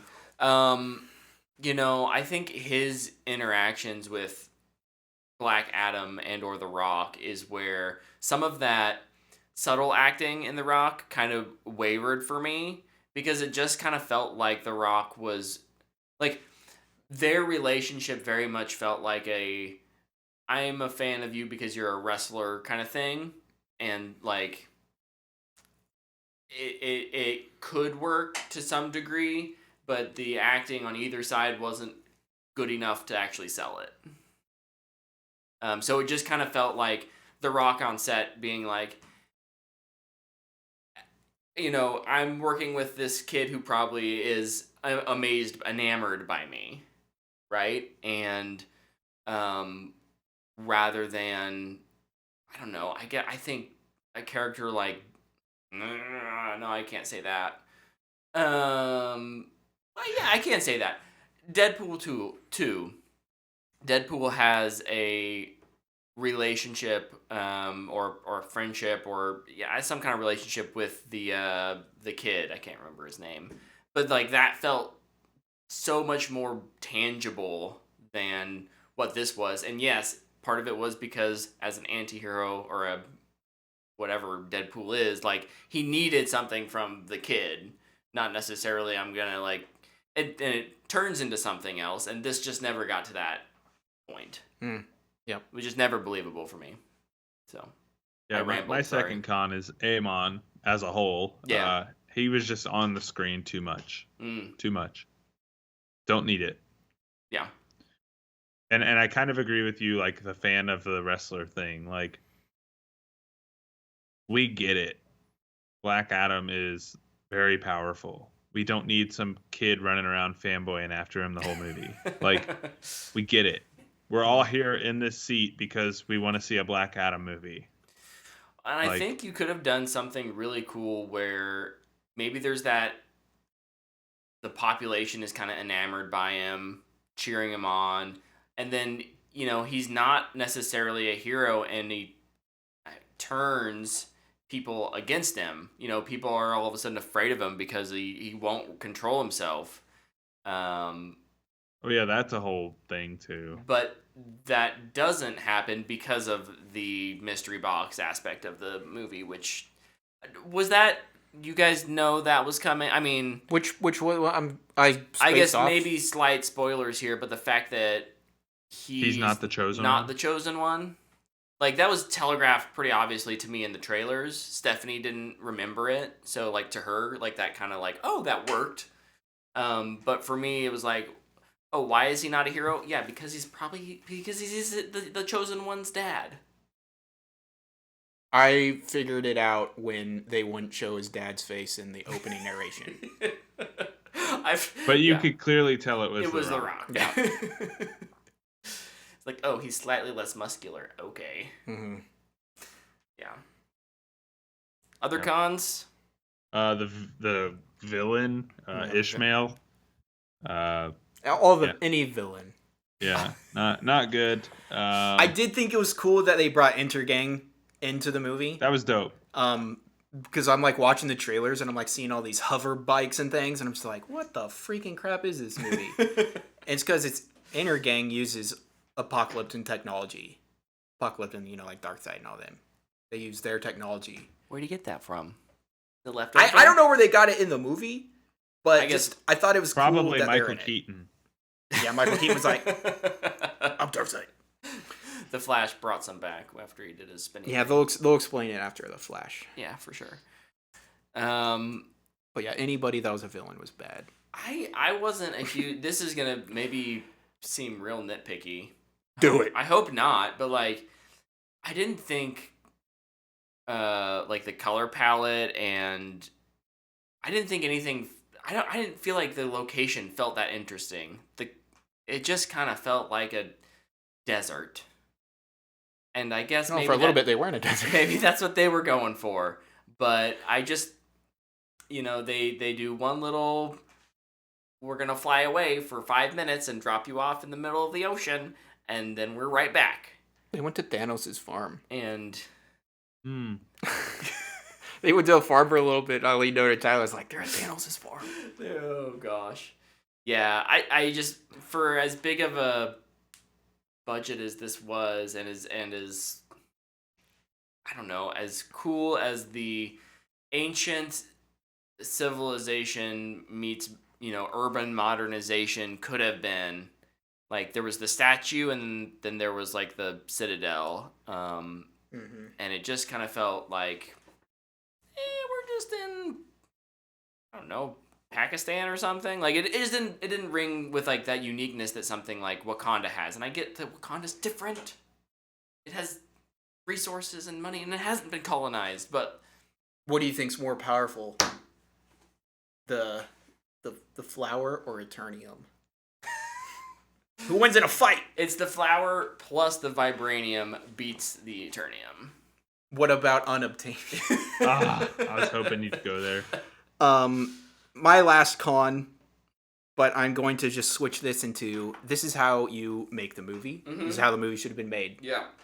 That 10-minute opening narration that we all hated? Yeah. That should have been 2 hours and been the entire movie.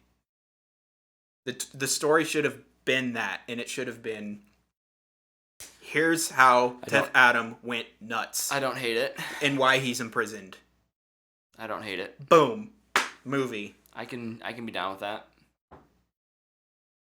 I don't know if it makes a more entertaining movie. But it makes it more cohesive movie. You can still have the JSA characters. They won't be the JSA, per se. But like Hawkman, reincarnates. Mm. So he's been around. Yeah.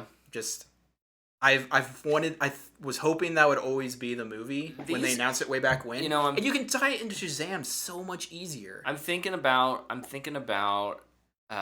movie that did something similar that I thought it would have been better, and it didn't end up being better. That intro sequence, and I'm thinking of Eternals. Like, Eternals took its time. It had an extended sequence. It wasn't just monologue. We got to see little scenes here and there because of the cast was so big. You needed to do that. But I kind of had a similar thought with Eternals, where it's just do the flashback. Just do the flashback. Make that the movie. It's one of the things I liked about Wonder Woman. It's like, yeah, you had those bookends. Take those off. It doesn't matter. Yeah. It's just a World War I movie and Wonder Woman's in it, and it's fantastic. Yeah, I could be down with that, Luke. I think we're talking myself into it. Let's do it. No. Oh, okay. You don't want to make a Black Adam prequel? Look, I don't want to do it. If somebody offered you the job to do it, you'd do it. Sure. No one's gonna offer me the job. The white cis boy. No one's gonna offer me a Black Adam movie. Nor should I be stupid enough to actually accept it. Be like, I'll be a producer. There you go. Anyways, any other thoughts before we talk deep spoilers? I guess we're already running. There's only one deep spoilers. To talk Look, about okay, in this movie. there's one spoiler. We're gonna talk about it now, and we're gonna get out of here.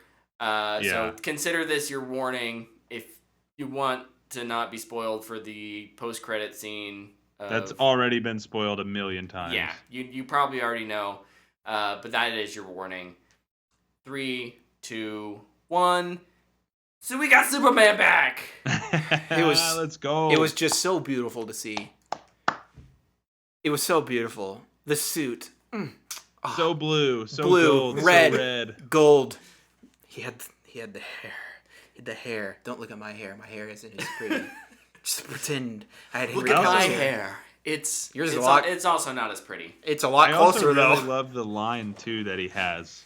It's been a while since somebody's had the world this shaken up, and I was like, "That's nice. Nice touch." I thought you were talking about the "we need to talk" because Superman has never said that before. No. In this universe. Yeah, we need to talk a lot. Batman, we need to talk. No, we need to fight. No, I loved the line of "It's been a while since someone's had the world this shaken up," and I was like, "Yeah, it's pretty good." Yeah, nice little on the nose line there. Yep. Yeah, it was good to see Henry back. He looks good. He had a little Instagram story video. That was the cherry on the top for me when he posted. He put that out today. I'm back. And it's like the Michael Jordan "I'm back." It's print it in the newspaper, baby. It's pretty exciting. I don't think it makes the movie any better. It makes it end on a little cherry on top. It's just like, at least I didn't end it with it going. We had a conversation a couple Marvel movies ago. I think it was a couple Marvel movies ago. No, you're gonna bring up what I was talking about. About how I was getting ready to say this. It was Venom 2. Venom 2. If the only good thing about it was Venom 2 because they announced that Venom was gonna fight Spider-Man in that post credits. Like he actually sees Spider-Man. That's right. And if all your marketing and all the things that make your movie popular are your post credit scene, then you've failed as a movie maker. You've made a bad movie, and I will stand by that. Obviously, I've already given my review, but yeah, like this doesn't do anything for the movie, but it makes me happy for the future. Mm-hmm. Yep. So there is that. Yep. I would agree. Yeah. Let's get somebody on that Superman movie. I do think this movie is leagues better than Venom 2, though. Yes. I would agree. I would agree with that. Venom 2 is doo-doo butter. Yeah, Venom 2 is bad. Just sad. Dude, bad. I'll never forget. Brett and I sat down in that movie. We were probably like 5 minutes in. I leaned over to Brett and I was like, "Ooh, man, this is gonna be rough."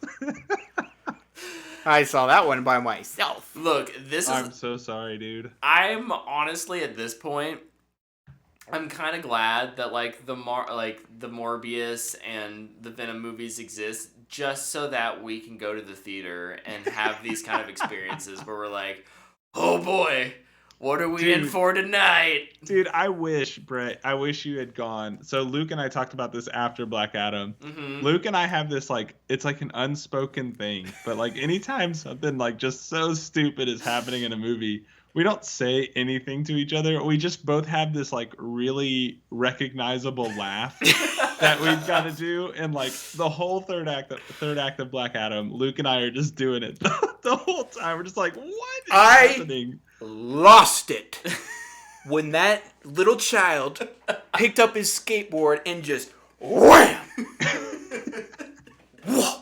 right in the zombie's face, and I was just like, oh yeah, this is cinema. Because first of all, we haven't even talked about the fact that there are like zombies in there's a zombie fight that just shouldn't happen. We don't need to revisit these characters anymore until we're saying bye to Black Adam or whatever. Dude, best scene in the whole movie. What are we waiting for? Hand signal. And it's like, they're all like, oh yeah. What have you accomplished? What have you accomplished? Like, it's just the stupidest thing in the world. And then the dude like pulls up in his van with Baby Come Back playing. And I'm just like, this is incredible. Yeah. And I hated it, and I loved it. And he's like, I don't die. What did he say? I die to electricity. And he's just like running around fighting these zombies, and you're like, what is going on? Where did we go wrong? But oh my gosh, the skateboard just whoa. You guys laugh. You need to see these movies with us. I know I do, but like for me, it's I lean back and I cross my arms, and then I just.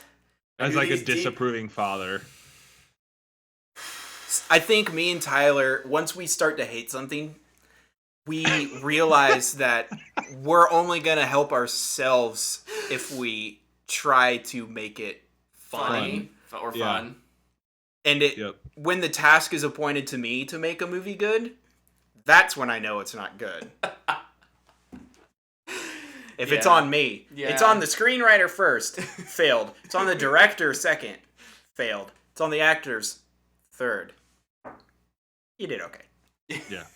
You're about right here. Not Mom and Skateboard, though. They did bad. They did bad. And everybody else. Bad. Oh, my goodness. Okay. Well... I need a gif of it now. Is there any final thoughts? We're going to wrap up here because we're almost at our 2-hour mark, and I want to finish. And I have to piss. Before we do this. Tyler, you could leave and no one would know. This is true. Then I would miss all the laughs. We would. No, I would. You guys wouldn't. Yeah. Yeah. I don't really have anything else to say. I mean, I guess we'll see just what happens with a sequel. The maybe the silver lining here is that like it's not going to be stuck in development hell for like 9 years. No, it'll happen pretty quick. No, I think that might be a good thing. Like sometimes when it gets stuck for that long, this movie does feel like it was made in 2008. You overthink things. Yeah, they overwrote it. They overwrite it. So this, with some of that backstory stuff out of the way, I think they could just go forward and have a really fun. Black Adam 2, whatever that looks like. Or what if they did this? What if they made a Shazam movie with Black Adam and Superman in it, and then we can move on? Look, we need a proper Man of Steel 2 before we get any more Versus movies. I think based on Henry's social media posts, that is going to happen. Yeah, no, I just... He guaranteed it'd be worth the wait. How long before we get a Superman announcement for, like, this is who's writing or who's directing? It said last week in that article they were actively seeking a writer. Yeah, probably next spring we get an announcement that next spring it will be announced that Rian Johnson is writing and directing Man of Tomorrow. Yes! And then Brett won't be allowed to dislike it. What if Rian Johnson does the next Black Adam movie? Oh, look, I will love it and y'all will hate it. That's what's going to happen. I Because don't hate everything he does. I'm trying to think of what he's gonna subvert. Maybe just make a good movie. he's just gonna. Yeah, that's He's the gonna change his subversion. He name to subverted my White expectations and made a good movie. He'll change his name to White Adam. What are they gonna call you? Title card. Blanco Agile. No, that's what they did in the movie. I think we need to change that name. So what? Black. It's like, oh my gosh. We did that. We just did that. Oh my gosh. That's like straight out of 2002, man. It is. It is. Great. Agreed. The only thing they could have been better is if they had the end of Transformers Linkin Park. Or Back in Black. Oh, man, I was really disappointed that Paint It Black was actually in the movie. Yeah, Oh my gosh. Another con, too much licensed music. Yeah. Too much licensed music, too much slow-mo. I thought the VFX were good, but if it's going to be $200 million, it needs to look better. Too much slow-mo, I'm all in on. There's way too much of it. The only slow-mo I liked was the first one, where he was just tearing that Intergang group apart. Oh yeah, that was pretty fun. And then it like did it really fast, and then they just shouldn't have done it anymore. But it kept happening. Yeah, and I think it worked maybe once or twice with Cyclone, just because she moves so intricately and crazy. But yeah, there was too much overall, even with her. So yeah. All right. Tune in next week when we review something else. I don't know. Black Adam 2. What comes out? We're gonna write Black Adam 2 next week on the podcast. Live on air. Oh Live my on air. gosh. We're gonna write it. Oh, thank you We so got much. Call of Duty coming out this week. Tyler will give us a nice deep dive into Call of Duty next week. Can't wait for that. Dragon Prince we'll have stuff to talk about, of course. It's, and more movies are going to be coming out, so we'll be talking about all those things. Thank you so much for tuning in live on Twitch. We will do these Monday nights at 8. Boy, it's been a long day, and I am struggling. Next week is Halloween. Halloween ends? No, it's Halloween. The day is Halloween. Oh! It is October 31st. We should dress up. Should we have a Halloween party? Like here on the podcast. I will if you make me. Yes. Oh my gosh. Add us over on social media what we should be dressed up as for our Halloween episodes. I won't take anybody's advice. I have my will one Halloween take costume. your advice and maybe do it. It's doable. I have my one Halloween costume, and if I have to wear it, I'll wear it. But I'd rather not. I have a Batman mask you can wear. Nope. I have my one No, Halloween. his Halloween costume is great. No, I know. I actually worked know. pretty hard on it. I know what it is, and it is great, but you've used it a number of times. It will be my Halloween costume until I die. Okay, well, next week, tune in. You may get to see Luke's one and only Halloween costume. Thank you for watching. Thank you for listening. We'll see you. I only had to buy one thing for it, so it was worth it.